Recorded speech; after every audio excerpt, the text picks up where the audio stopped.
Nama saya Adam Haris bin Kamaluddin dan saya mewakili Malaysia untuk acara Equestrian Show Jumping.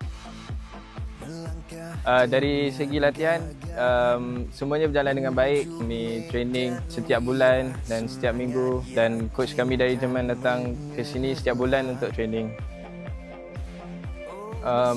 Banyak training, start awal pagi training sampai tengah hari, lepas tu petang datang balik dekat stable untuk training.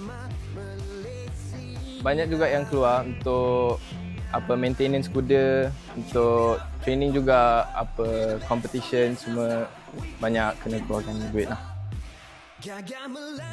Nama kuda Replay Van Hert Pigeon dari Belgium. Masak lemak cili api.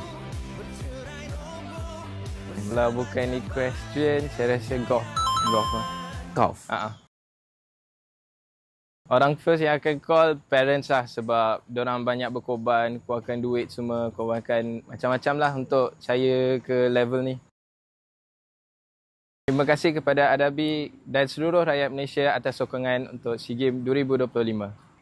#Adabi Semarak Semangat Malaysia.